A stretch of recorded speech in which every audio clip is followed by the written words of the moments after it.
Hello, class. Welcome to lesson 4 of our Counting on Grace unit.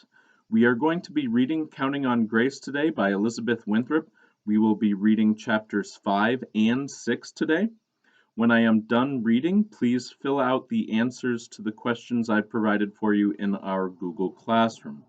You may have the option of either following along as I read with your book at home, or you may read on your own. Either way, make sure to get those questions filled out when you're done and turn them in. Thank you. All right, here we go. Chapter 5, My Papers. I've been in the mill lots of times. Summers ever since I was 9. I've been cooking the hot meal for my mare and Papa and Delia, and taking in the dinner pails in the middle of the day. Delia let me push her bobbin dolly. I played mumble-de-peg or roll the bobbin with Dougie and Bridget and Felix when he was a summer sweeper boy in the spinning room. And grease skating, that's the best. Thomas invented that game. Too bad he can't play it no more with his twisted foot. With all the oil dripping off the machines, bare feet slide around easy. The boys draw a line at the end of one alley, between the frames where French Johnny can't see us, and we run and set our legs into a long slide. I'm skinny for my age and I've got big feet, but I can go the farthest because I know how to keep myself low to the floor. Sometimes you slip and fall. That's a chance you take. But now I'm here to work, not play. The air in the mill is stuffy and linty and sweaty at the same time, because all day long water sprays down on the frames from little hoses in the ceiling. Wet keeps the threads from breaking. The windows are shut tight even in the summer. You don't breathe too deep for fear of what you might be sucking down your throat. People complain about the noise, but it's not so bad in the spinning room. The belts up above our heads slap and the big roll drives turn and the bobbins spin like 1,000 bees buzzing. You get used to it so you almost miss it when you step outside. The world seems too quiet all of a sudden. The weaving room is the worst. In there you get a pounding sound every time a beam slaps into place. And there are 100 beams slapping at once and the whole floor shakes and jumps. Most of the people who work in weaving go deaf early on. That's why I say Delia should stay in the spinning room, even if she won't make as much money. You're not supposed to work in the mill until you're 14, but visiting is fine. French Johnny likes us kids going in and out all the time. He says that way we get used to the work. The only people you worry about are the state inspectors. When French Johnny blows the whistle, all the kids in the mill, even the ones just visiting, know to run as fast as we can so he can hide us in the elevator that carries the cotton between the floors. The inspector always stops in at the front office and dawdles around there for a while, so us kids have time to hide. Seems to me he don't really want to find us. We skitter across the room like those big cockroaches that come up through the floorboards in the summertime. Our mothers make a wall out of themselves to hide us. It gets hot in that old elevator, and the inspector can take hours to look through the mill, top to bottom. A couple of kids fainted last August, and French Johnny had to throw cold water on them when he slid open the metal doors. I didn't feel so good myself, but I didn't say a word. You look kind of green, Pierre Gagnon said to me when we filed out. Green Grace, Felix shouted, and everybody called me that for a while. When nobody was looking, I smacked Felix hard on the top of his head. By the time he turned around, I was gone. I've got fast feet, fast hands, and fast fingers. Now I'm really going to need them. French Johnny is the first Franco second hand we have ever had in the mill. Mr. Wilson, the overseer, is an Englishman from England, and he wrinkles up his nose whenever French Johnny is near, like he might catch something bad from him. Mamere says Mr. Wilson wanted another one of his sons to get the job as second hand, but the boy hated the mill so much he run off and joined the army. Nobody else around who could do the job, so the superintendent told Mr. Wilson he had to hire the Frenchman. French Johnny don't have an office, but he has a corner of the spinning room, and even though it's got no walls, we all know not to go near there unless we're invited. When he sees Mamere waiting with me, he finishes fastening on his white apron and straightens that bow tie. It looks kind of puny flopping around next to French Johnny's big thick neck, but he's proud to wear it, because then everybody knows he's second hand, even strangers coming into the mill. When he's done making us wait, he nods for us to take 2 steps into his area. My girl is here to doff, Mamere says. Got her papers? Of course, says my mother, and hands him a piece of paper with some kind of seal on it. I stand on my tiptoes to look. It must have been hidden at the very bottom of the trunk. French Johnny takes a long time. He reads pretty slow. Says her name is Claire. Grace is her middle name, Claire, after her grandmother. Claire, I'm wondering. Mamere, I never. My mother steps on my foot and goes on smiling up at French Johnny. He grins. Your girl is a talker. Just ask Arthur, he says with a nod over his shoulder at Mrs. Trottier's frame. Don't I know, says my mother. She lifts her bare foot to test if I'm going to keep quiet now. My bare toes are throbbing. I didn't tell you where Arthur was hiding, I blurt out, and down comes the boot. I yelp. Hope she's as quick with her fingers as she is with her mouth, says French Johnny. He's looking right at my mother. Look how Delia's done, says my mare. Four-Sierra women are born to spin. And sing? He asks. My mare shrugs, but her eyes sparkle. In the space between them, I can see Arthur piecing up ends as fast as he can. But he's too late. A scavenger roll's already clattered to the floor, which means his threads are breaking all up and down the frame. They're going to have to shut down the machine to clean up the mess. Even before he turns around, French Johnny knows what's happened. His ears are always cocked to the frames. When one of them goes down, it might as well be one of his children crying out for something.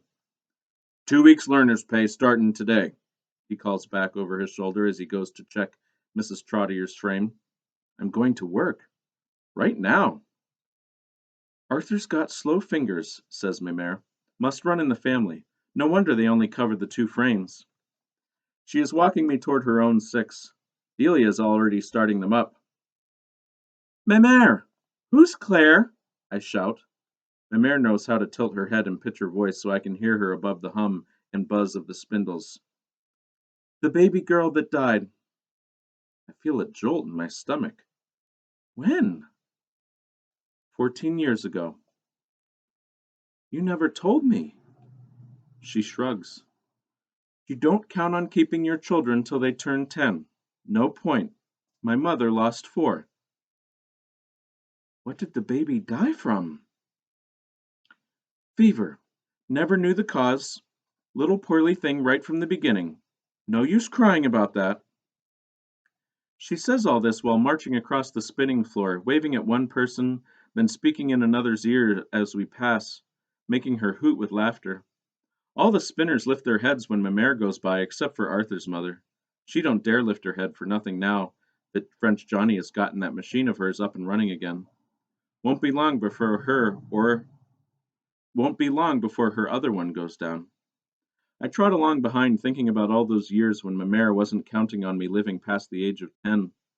It's too big and strange an idea to take in. I decide it can't be true. She must have known I was tougher than that sickly old sister of mine. Then I have no time to think about anything but bobbins. All right, we're now on chapter 6, doffing. Stand still, Grace. Delia sounds like Miss Leslie. Why is everybody always telling me the same thing? I'm not doing nothing wrong. Keep your smock away from that frame. You need to mind so you do this right. I already know what to do. You don't have to show me. We are shouting at each other even louder than you need to be in the spinning room. She won't let me touch nothing. How am I supposed to know how to do it if you keep pushing me aside? By watching, she says, smacking my fingers when they get close. Listen to me. My mare runs 6 frames, 12 sides, 136 bobbins per side. That will keep your feet dancing, girl. We start them up one after another, and each frame needs to be doffed at least once a shift.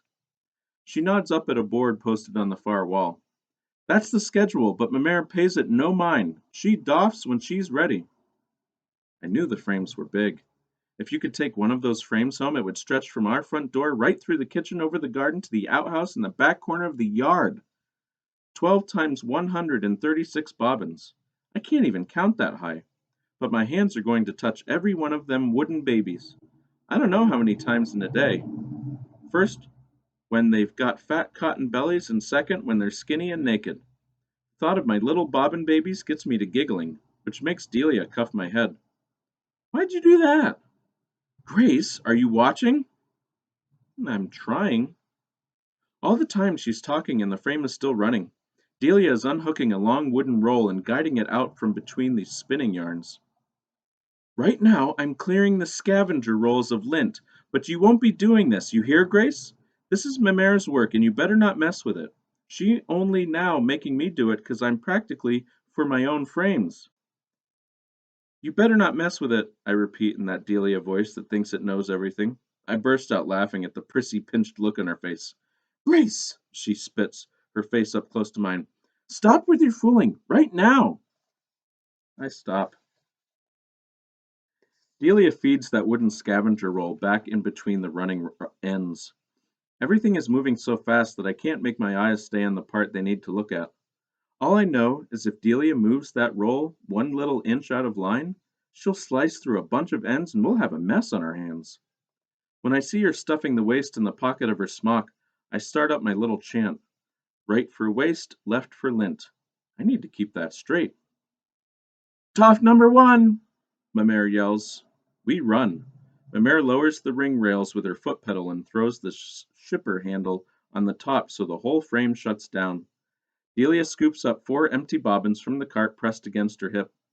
I can barely follow the movements as she lifts the full bobbin off with her left hand, drops it in the box on the top of the dolly, and lowers the empty bobbin over the spindle with her right hand. Her eye seems to guide her to the tip of each spindle. Her hands move as quick and regular as the machine's. Step to the left, bump the bobbin dolly, lift, drop, lift, drop, lift, drop. 3 more done. And all the time Mamere is watching her other frames, but you can feel her waiting to start this one up again. I take 3 empty bobbins from the box to practice holding them in one hand, but they slip away from me. 2 hit the floor. I wipe them off with the bottom edge of my smock. Your hands aren't big enough yet, Grace, Delia calls to me without shifting her eyes off the frame. Start with 1 bobbin at a time. It takes practice. Hold the empty one with your right hand because we're moving to the left. Doff with your left, replace with your right. You don't want your hands crossing one over the other. It will slow you up too much.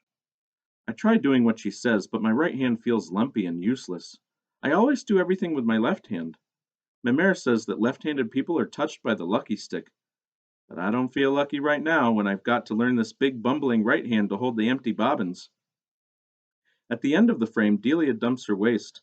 Then we turn the corner and come back down the other side.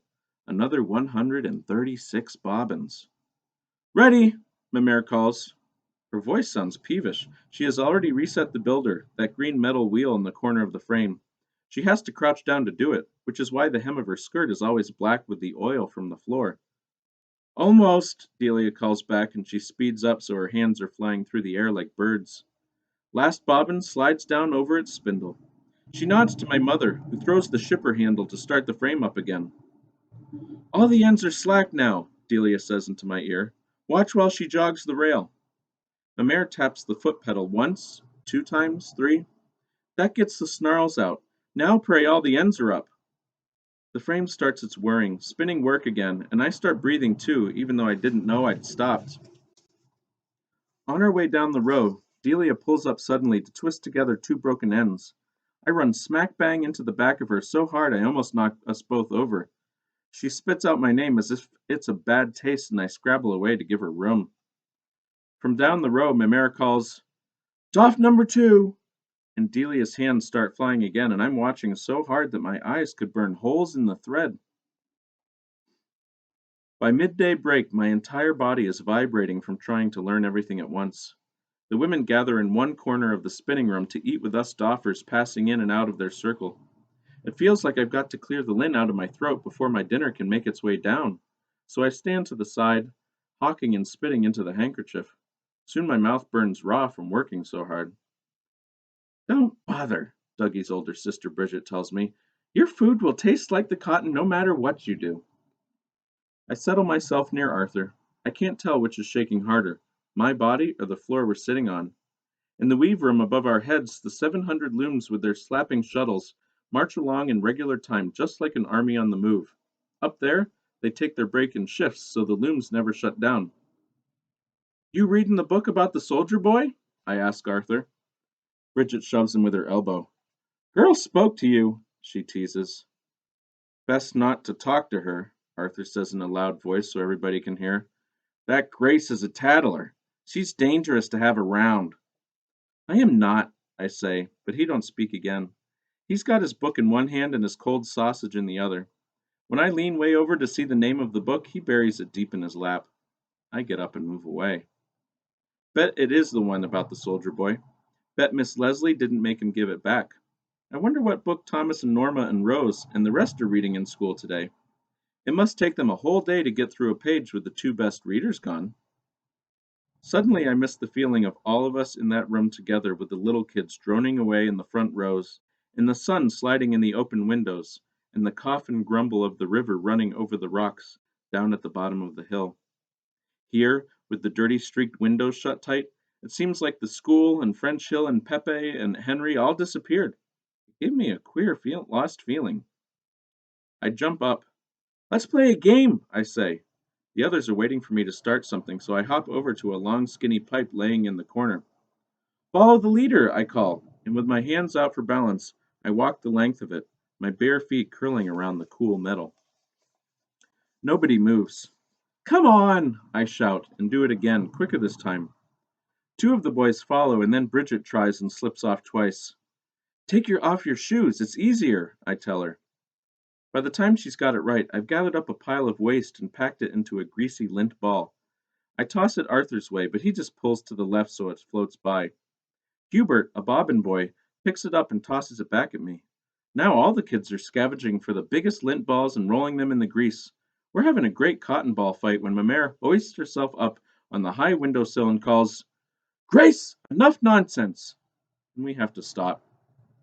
Sitting up there, Mamere looks like the queen of the spinning room. She tells Mrs. Sinet what to do about her ailing baby, and asks Mrs. Cordeaux when Norma will be coming in. You can tell from the way she says it that she thinks Norma should have started in the mill a long time ago. Big girl like that. Grace is going to be a quick learner, just like my Delia, she says to nobody in particular. I keep my head down. I'm practicing picking up and dropping a bobbin with my right hand. I might as well be trying to lift it with my teeth. What is wrong with that hand? Sing us a song, Adeline, calls Mrs. Trottier. I'm surprised to hear her speak out. She's normally so quiet and frightened looking, but I know she loves music. On Sundays, she plays the little organ the Congregational Church passed on to us Francos when they got the money to buy a new one. Imagine having a brand new organ, or a church that ain't just a room above a store, but a real church with a bell that rings as loud as the mill bell. Pierre Alain says Mamere has a voice like an angel. He always puts her right up front at church to lead us in the singing of the Kyrie and the Agnus Dei. Give us Le Grain de Mille, calls Mrs. Sinet. Yes, Mamere, I cry. It's my favorite because the beat is so strong it gets everybody's feet to dancing. And I'm not going to say this very well in French, but I will try. Par derrière chez mon Pierre, il y a une pomme d'eau, she starts. Behind my father's house there is a sweet apple tree. Her clear, cool voice rises up to the rafters like a bird let loose. Mrs. Trottier starts the clapping, and Delia clacks two empty bobbins together to help her keep time. Soon enough, everybody joins in the singing, following Mamere's lead. I grab Bridget and we turn in a circle, our arms linked. You can't hear the beat coming from my bare feet, but Bridget's stamping her shoes in time to Mamere's voice. The faster she sings, the faster we dance. I'm so happy all of a sudden. Here I am in the mill with my mother and sister, and I'm part of the grown-up life they've been living every day without me. I'm so lost in my dancing that I don't hear the commotion until Bridget yanks my arm, and I finally go still. The trouble is coming from Arthur's corner. Boy must be deaf. He ain't moved the whole time Mamere was singing. Give it to me, boy, says Mr. Wilson. You know the rules about reading in the mill. John, he shouts. His voice flies around the room. Get over here. Arthur is holding on to his book as if it's his own arm, and Mr. Wilson is trying to snatch it away from him. French Johnny comes striding down the aisle between two frames. Uh-oh, here's trouble. French Johnny made a deal with Arthur that he could read long as he didn't let the overseer catch him. This boy is reading, roars Mr. Wilson at French Johnny, as if he thinks Arthur just murdered someone. It's against the rules. If you can't keep order in the spinning room, we'll have to find somebody else to take your place." Mamera is watching with a smirk playing round her mouth. We all know Mr. Wilson don't have nobody else for second hand, but he throws this up in French Johnny's face often as he can. "Take that book away from the boy," he demands. "Donnez-le-moi," French Johnny says in a low voice. He only uses our language when he really needs us to go along with him. It's a kind of signal. If Arthur gives the book up easily, there's a chance he might get it back. But if he makes French Johnny look silly in front of the overseer, then he'll never see that book again, or no other for that matter, and he won't be able to sit down on his backside no time soon either. Arthur hands the book over. "The boy needs to learn to speak English," says Mr. Wilson. "He can read it well enough," says French Johnny, holding up the book. I jump up to see. The red badge of courage. I was right. Delia pulls me down again. You don't want the overseer picking you out of the crowd. Mr. Wilson ain't sure what to say to that, so he stomps off without another word. French Johnny gives us all a look, and his eyes come to rest on my mother. They seem to talk to each other through the air without speaking out loud. "Cleaning time," says Mamere, pushing herself off the windowsill, and we get back to work. All right, that was chapters 5 and chapter 6. Chapters 5 and 6 obviously give a lot of information of what it's like to work in the mill. I'm going to try to make sure I provide you with some videos of some examples of what it would look like in a textile mill back in the day when Grace would have been working at one of those mills. And I just wanted to show you one more time. This is an example of a bobbin, what they're talking about. So when we read and you think of this, or you can think of this when they talk about a bobbin, there's the one end, and there's the other end, and then there's the side of it. And they've been talking about bobbins, and they will be talking about bobbins a lot. They were moving these around a lot on the machines, and hopefully I can find some videos for you that have bobbins on them as well. But obviously, with Grace's mother working so hard and so well, Grace had to move a lot of those around. And when they talked about a shuttle, this is what a shuttle looked like as well. And this here inside actually is another bobbin inside this part. This is a small bobbin inside the shuttle. So, all right. I hope you enjoyed chapters 5 and 6 today. Make a great day, everyone.